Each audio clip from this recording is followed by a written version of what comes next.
हे सहानुभूती मिळवण्याचा अयशस्वी प्रयत्न आहे। सुरेश करमाडींना नोटीस देताना तेव्हा मात्र कुठं होता तुझा धर्म असा प्रश्न विचारला पाहिजे। कायद्याच्या विविध संस्थांना त्यांचं कामच करू द्यायचं नाही। राजकीय नेता म्हणून आपल्याला काही विशेष कवच लाभलं आहे असा भाव आणायचा। आपल्या सर्वांना माहिती आहे की देवेंद्रजींना ही नोटीस मागच्या सरकारमध्ये गेला होता, प्रवीण दरेकरांना नोटीस गेला होता। आपल्याला जाणीव आहे की नारायण राणे साहेबांना अटक करण्यासाठी पोलीस पाठवण्यात आले होते, तेव्हा मात्र ती लोकशाही होती। आणि आता आपल्याला एखाद्या संदर्भात फक्त विचारणा केली तरी इतकं त्रास वाटावा, इतका राग यावा हे काही लोकशाहीमध्ये अपेक्षित नाही। अजितदादा महाविकास आघाडीसोबत असते तर मुख्यमंत्री झाले असते, चांगलं वातावरण असते, जयंत पाटील खरं तर जयंत पाटील साहेब अजितदादा असते तर मुख्यमंत्री झाले असते असं आता सांगताय। तेव्हा सांगितलं असतं तर त्याचा फायदा आहे। आता हा नवीन डाव आहे की त्यांना असं सांगून आपल्या बाजूनी जो होणारा पराभव आहे त्याला काही डागडुजी करता येईल का, हा एक असफल प्रयत्न आहे। जयंतराव आमचे मित्र आहे, पण त्यांचा या प्रयत्नाला आता यश येणार नाही। महायुतीच्या तिन्ही पक्षांनी वेगवेगळे सर्वे सुरू केलेले आहे उमेदवार निवडींच्या बाबत, तुम्ही कसं बघताय या सर्वेकडे? नाही, हा एक मला वाटतं की प्रत्येक राजकीय पक्ष आपापल्या पद्धतीने सर्वे करतो। महाविकास आघाडी असेल किंवा देशामध्ये इंडिया अलायन्स असेल, आपापल्या पक्षाच्या माध्यमातून आपलं आकलन करणं आणि ही निरंतर चालणारी प्रक्रिया आहे।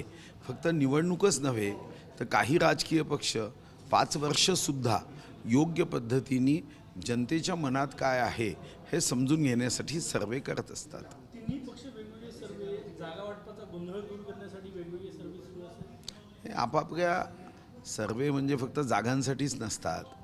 आपण ज्या योजना प्रस्तावित करतो त्या योजनांबद्दल लोकांचं काय मत आहे, विविध विषयावर जनमानस काय विचार करतो आहे, अशासाठी सुद्धा या गोष्टी घडत असतात।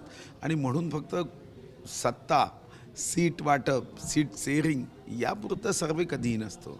या सर्वेमध्ये लाडकी बहीण योजना, शेतकऱ्यांना जी वीज माफी दिली त्याबाबतही विचारणा की मतं जाणून घेतले जातात। निश्चितपणे इतर बाबतीतही मतं जाणून घेतले जातात। महाविकास आघाडीबद्दल काय मत आहे, महायुतीबद्दल मत काय आहे, आणि या माध्यमातून आपल्याला योग्य दिशा प्राप्त होते। अजितदादा आणि निगेटिव्ह रिपोर्ट असल्यास तिकीट कापले जाऊ शकतात असे एक माहिती आहे, तुम्हाला काय वाटते एकूण सर्वेमध्ये? नाही, याच्यामध्ये काय सर्वेमध्ये निगेटिव्ह रिपोर्ट असेल, एखादा उमेदवार निवडून येत नसेल तर निश्चितपणे गंभीरपणे त्याचं आकलन केलं जातं। पण फक्त सर्वे रिपोर्ट हा कोणाची तिकीट कापण्याचा आधार होत नाही।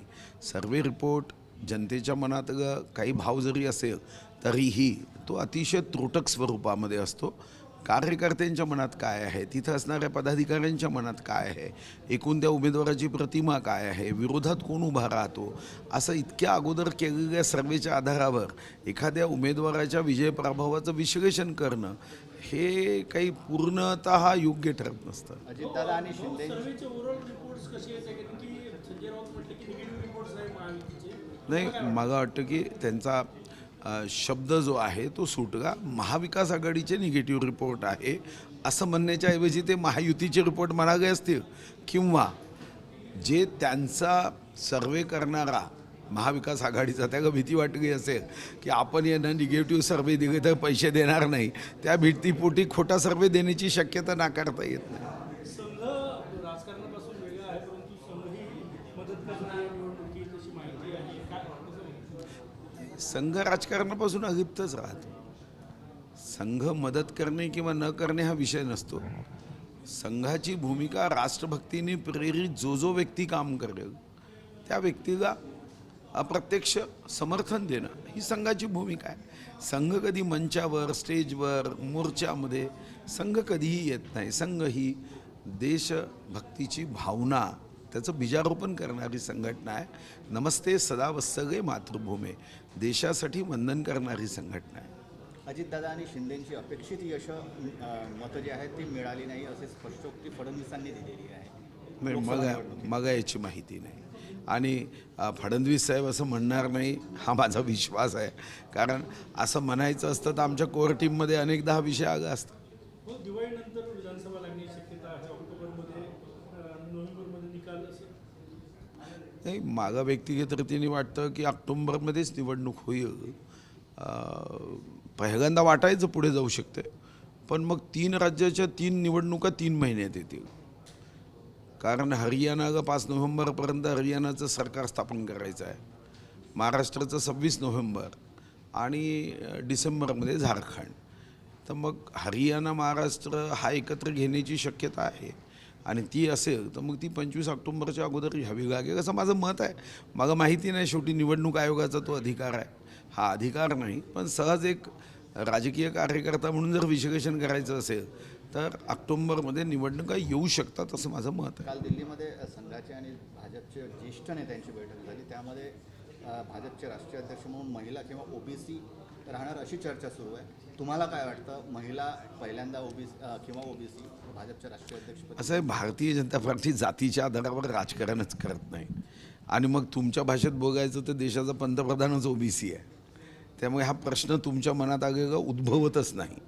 काँग्रेसचे नेते ब्राह्मण आहे, जे स्वतःला घोषित करतात मैं जनुआधारी ब्राह्मण हूँ और मैं दत्तात्रेय गोत्र का हूँ. तुम्ही ज्या जातीचा प्रश्न विचारताय तो भाजपला मान्यच नाही. सब समाज को साथ लिए हमको हे आगे बढ़ना, हा भावनेनी काम करतो. हां, राष्ट्रपती आपण आदिवासी आमची बहीण दीदी द्रौपदी मुर्मूला केला आहे. आपण सर्वांना स्थान देतो. या अगोदर APJ अब्दुल कलामांना राष्ट्रपती केलं. एक आमच्या अल्पसंख्याक पण देशाचे गौरव होते, भारतरत्न होते. मग आपण रामनाथ कोविंदांना केलं, अनुसूचित जातीचे होते. आणि म्हणून भारतीय जनता पार्टी जातपात पाहून करत नाही, नैसर्गिकपणे सर्वांना सोबत घेऊन सब समाज को साथ लिए हमको आगे बढ़ना या भावनेने काम करते. त्यामुळे असं काही ठरवून या जातीचा करा. नरेंद्र मोदीजी ओबीसी आहे म्हणून प्रधानमंत्री नाही झाले, तर कर्तृत्वशाली आहे म्हणून प्रधानमंत्री झाले. माहिती आहे की भाजप यावेळी कार्याध्यक्षपद निर्माण करणार आहे आणि ते कार्याध्यक्षपद बहुतेक देवेंद्र फडणवीस यांना दिलं जाऊ शकतं. नाही, याची माहिती तुमच्याकडूनच मी ऐकतो आहे आणि ही माहिती तुम्हाला अमितभाईंनी दिली किंवा नड्डाजींनी दिली मला माहीत नाही. पण अशी माहिती थोडी थोडी आम्हालाही पोचवा, कारण आम्हाला पोचत नाही आजकाल. ती तुमच्या माध्यमातून पोचावी. धन्यवाद. रवी राणा यांनी वादग्रस्त वक्तव्य केलं, मला जर निवडून दिलं नाही तर ते 1500 रुपये. अहो, कशाचं वादग्रस्त हो? तुम्ही त्यांच्या चेहऱ्यावरचे भाव पहा, व गमतीचा भाव होता. आता एवढीही आपल्याला बुद्धी असू नये ह्याचं आश्चर्य नाही का? अहो, तुम्ही स्वतः, मी 3दा ते पाहिलं. अहो, ते गमतीचा भाग होता. एकदम सिरियसली घेऊन एकदम राजकारण काय सुरू आहे महाराष्ट्रात माहीत नाही, असं गमतीने अनेक लोक अनेक गोष्टी बोलतात. आता गमतीने म्हटल्याबरोबर तो तुमचा चेहऱ्यावरचा भाव पहा बरं त्यांच्या. ते गमतीने बोलत एवढं मनात एकदम काय काय लोक बघायला लागले. मग आता आश्चर्य वाटतं. आणि तुमच्यासाठी आज बातम्या नव्हत्या, त्यामुळे आमचा बिचारा रवी राणा फसला तुमच्या बातम्यांमध्ये. संजय राऊत म्हटले की नाना पटोले यांनी सांगावं काँग्रेसमध्ये मुख्यमंत्री पदाचा चेहरा कोण आहे, लोकप्रिय चेहरा हवा. मुख्यमंत्री पदासाठी महाविकास आघाडीत दावे सुरू झाले. मग तुम्हाला काय त्याचं दुःख वाटतं का? ते दाखवत नाही तुम्ही TV चॅनलवर. दादा दाखवा ना ते. आम्हाला काय प्रश्न विचारता? तो त्यांचा अंतर्गत प्रश्न आहे. त्यांनी कोण मुख्यमंत्री. की तुमच्याकडे खूप चेहरे आहेत, त्यांच्यामध्ये वाद सुरू आहे असं त्यांनी स्वतः म्हटलं संजय राऊत यांनी. हो ना, म्हणूनच म्हणतो ना, जर असं होत असेल महाराष्ट्राच्या हितासाठी तर अशा गोष्टींचं स्वागत करा ना. त्यांना सावध का करता प्रतिक्रिया देऊन? आमच्या होऊ द्या ना, महाराष्ट्राचं हित आहे यामध्ये. काही गोष्टी निसर्गतः घडत असतील तर अगं चांगल्या म्हणजे नजरेने बघा, होऊ द्या त्यांच्यामध्ये, मस्त होऊ द्या. भाऊ, आज इन्व्हेस्टर समिट पार पडते. चंद्रपूरसाठी महत्त्वपूर्ण अशी समिट आहे. काय अपेक्षित आहे, काय? चंद्रपूर जिल्हा हा विकासाच्या मार्गाने वेगाने पुढे जात असताना नवीन चंद्रपूर ही एक कन्सेप्ट होती, ज्यामध्ये एक मोठं नवीन शहर तयार व्हावं. आणि सुदैवाने या विभागाचे प्रधान सचिव संजीव जयस्वालजी हे स्वतः जिल्हाधिकारी चंद्रपूरमध्ये राहिले. त्यांना चंद्रपूरची इत्थंभूत माहिती आहे, बारीक सारीक माहिती आहे. आणि म्हणून मी त्यांच्याशी चर्चा केली की नवीन चंद्रपूर हे आपण चांगलं विकसित केलं पाहिजे. त्यांनी ही तयारी दाखवली आणि आज इन्व्हेस्टर मीट आपण घेतो आहे. आणि जर हे केलं तर एक नवीन चंद्रपूर अतिशय विकसित, सोयीसुविधायुक्त. आत्ता मी केंद्र सरकारकडून 10,000 घरांच्या योजनेला ही मान्यता आणतो आहे. त्याच्यापैकी पहिल्यांदा 3,600 घरं हे गरिबांसाठी आपण तिथं बांधतो आहे. एक अत्याधुनिक स्टेडियम व्हावं याचा प्रयत्न आपण करतो आहे. पोलीस कार्यालय तिथं व्हावं. आणि सुदैवाने अतिशय फास्ट अधिकारी आहे आणि वेगाने काम करणारे अधिकारी आहे संजीव जयस्वाल, तर त्यांच्या नेतृत्वात हे निश्चितपणे काम होईल असं मला व्यक्तिगत रीतीने वाटतं.